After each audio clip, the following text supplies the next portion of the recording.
ডুমুনিচুকীত যেতিয়া এথেনেল কোম্পানীটো আহিছিল আমি আটাইয়ে ভাল পাইছিলোঁ, কাৰণ আমাৰ ডুমুনিচুকীৰ স্থানীয় যুৱকসকলে কৰ্মসংস্থাপন পাব। কিন্তু সেইটো দূৰৰ কথা, ৰাইজে নিশ্চয় প্ৰত্যক্ষ কৰিছে যে কৰ্মসংস্থাপন পাইছে নে নাই। কিন্তু এতিয়া এটা বৃহৎ দুৰ্যোগ এথেনেলে আমাৰ ডুমুনিচুকীবাসী ৰাইজলৈ ঠেলি দিছে বা উপহাৰ হিচাপে দিছে।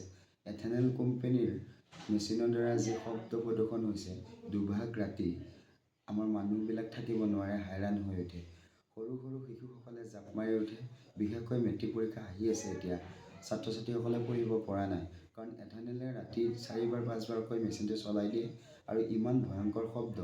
এই শব্দত সাধাৰণ মানুহে থাকিব নোৱাৰে আৰু ছাত্ৰ ছাত্ৰীসকলে কেনেকৈ পঢ়িব। এই বৃহত্তৰ ডুমুনিচুকী অঞ্চলত আমাৰ বহুতো হাৰ্টৰ পেচেণ্ট আছে, সেইসকলে এতিয়া ৰাতি শুব পৰা নাই।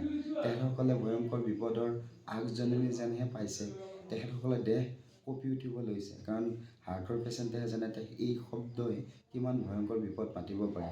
আমি জিলা আয়ুক্ত মহোদয়ক, দৰং জিলাৰ জিলা আয়ুক্ত মহোদয়ক অনুৰোধ জনাইছোঁ আৰু এথেনেল কৰ্তৃপক্ষক অনুৰোধ জনাইছোঁ, আপোনালোকৰ হাতত ইমান ডাঙৰ ডাঙৰ ইঞ্জিনিয়াৰ আছে, আপোনালোকসকলে চাইলেণ্ট মোডৰ দ্বাৰা এই মেচিনটো কিয় নচলায়। জিলা আয়ুক্ত মহোদয়ক অনুৰোধ জনাওঁ, ছাত্ৰ ছাত্ৰীসকলৰ সুনিশ্চিত ভৱিষ্যত গঢ়াৰ বাবে এই আহি থকা মেট্ৰিকটোত ভালদৰে অৱতীৰ্ণ হ'বৰ বাবে আপুনি এই মেচিনটো বন্ধ কৰক, যেতিয়ালৈকে চাইলেণ্ট মোডত এই মেচিনটো কোম্পানীয়ে নচলায়। আমি এতিয়াও ভাবি পোৱা নাই দৰং জিলা প্ৰশাসনে এই বিষয়টো গুৰুত্ব সহকাৰে কিয় লোৱা নাই। যদিহে এই বিষয়টো গুৰুত্ব সহকাৰে নলয়, তেতিয়াহ'লে কিন্তু অনাগত দিনত আমাৰ বৃহত্তৰ অঞ্চলবাসী ৰাইজে আন্দোলন কৰিবলৈ পিছ নুহুকিব।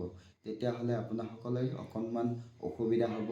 ডুমুনিচুকীৰো কিছু আন্দোলন কৰাত ইমান অভিজ্ঞতা নাথাকিলেও আমি কেতিয়াও পিছ হুহুকি নাযাওঁ। শব্দ প্ৰদূষণ আপোনাসকলে নিয়ন্ত্ৰণ কৰক, ডুমুনিচুকীৰ ৰাইজক ভালদৰে থাকিবলৈ দিয়ক। কৰ্মসংস্থাপন পাওঁ নাপাওঁ এইটো পিছত দেখা যাব বা ৰাইজে প্ৰত্যক্ষ কৰিবই। এয়াই অনুৰোধ এজন ডুমুনিচুকীৰ সাধাৰণ ব্যক্তি হিচাপে, যে শব্দ প্ৰদূষণ, ভয়ংকৰ শব্দ প্ৰদূষণে ৰাইজৰ মাজলৈ এক বিপদ ঘণ্টা আনিছে। সেয়েহে আপোনাসকলে সময় থাকোঁতে এইটো এটা দিহা কৰক আৰু ৰাইজক ভালদৰে জীয়াই থাকক আপোনালোকে সহযোগ কৰক।